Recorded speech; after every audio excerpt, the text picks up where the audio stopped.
هو ده يا اهلي اللي عودة الروح للجسد؟ دي عودة الروح للي خلقها. انا مش قادرة اعلي صوتي يا اهلي، انا زوري وجعني، انا مريضة. ايه يا جدعان القرف ده يا جدعان؟ ايه يا جدعان النتانة والقرف ده؟ اقسم بالله ده الماتشات الودية كان فيها روح واداء عن القرف اللي احنا شفناه النهارده. معقولة فريق زي النادي الاهلي عنده هذا السكواد ويكون الاداء بالمنظر ده؟ انا مش شايفة ان في اي حاجة حلوة في الماتش غير اتنين، زيزو ياسين مرعي. الله اكبر عليهم، والله العظيم الله اكبر عليهم. زيزو عرضيات زيزو، ياسين مرعي وضح كده ان احنا عندنا محمد عبد المنعم بيتولد من جديد. بسم الله ما شاء الله، لا حول ولا قوة الا بالله. باقي الفريق لا استثنى فيه احد، زيرو. بعد كده انا مش فاهمه ايه فكره ان مصطفى شوبير ينزل يقول عاوزين الشناوي ينزل عاوزين مصطفى شوبير. هو اي يعني انا مش فاهمه، يعني وجهه النظر انا مش فاهماها. بس انا اللي عاوزه افهمه هو اليو ديانج واكل ورث مين في النادي الاهلي؟ معقول يكون عندي لعيب زي اليو ديانج وكواليتي اليو ديانج واكون مقعده على الدكه ده ينزل وبناء عليه نحط عليه ال10 لعيبه الباقيين؟ لكن ما ينفعش يبقى عندك اليو ديانج وكواليتي اليو ديانج وتقعدوا على الدكه. انت كده بتفكر ازاي؟ سايبين اللي ورانا واللي قدامنا وقاعدين ما بننتقدش مستوى، قاعدين بنستنيين خوسيه السن يضحك ولا يكشر؟ بجد الموضوع بقى اوفر. ايه القرف ده؟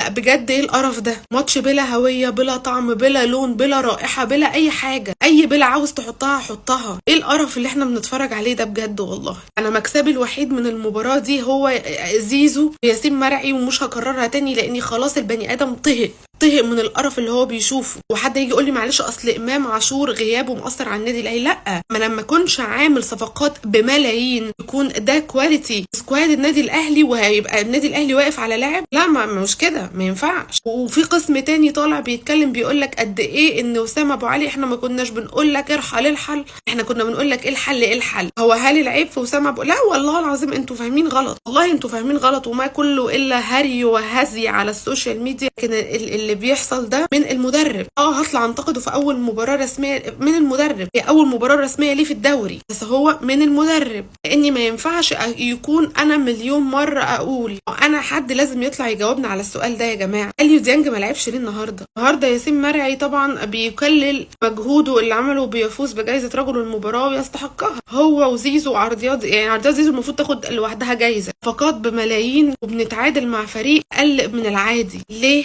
عشان ده بدايه العك مع المدرب الجديد. ما هو اصلها بيبان، والله هم بيبانوا من اولها. تغييراته مش فاهم انت هو عاوز، احنا مش فاهمين حاجه. طبعا النادي الاهلي بيتعادل في اول مبارياته في الدوري المصري دوري نايل 2-2 في مباراه النادي الاهلي ما جاش فيها. انا لحد دلوقتي بدور على ميعاد مباراه النادي الاهلي لاني مش ده النادي الاهلي اللي انا مستنيه اللي انا اتفرج عليه. النهارده الجماهير كانت قاعده 90 دقيقه بتشجع، الساعه المحدده ليها بالكامل موجوده. بدايه لا تليق بالنادي الاهلي، ولكن مكاسب المباراه اليوم ان احنا عندنا محمد عبد المنعم بيتولد من جديد، ياسين مرعي. مش خساره فيك الفلوس يا زيزو، المال الحلال اهو، فكروا فيها برضو. خدنا النحس كله منهم، لعيبه الاهلي كلها زملكاويه فطبيعي النحس ده يبقى موجود. زيزو، ياسين مرعي، احمد رضا، ياسر ابراهيم، امام عاشور، محمد شريف، بن شرقي. مستغربين النحس جه ليه؟ هو كده اول ما بنجيب اي لعيب من النادي الزمالك لازم نقعد لنا اول 3-4 مباريات نتعادل لا نخسر عشان بركاتهم بتكون حله معاهم.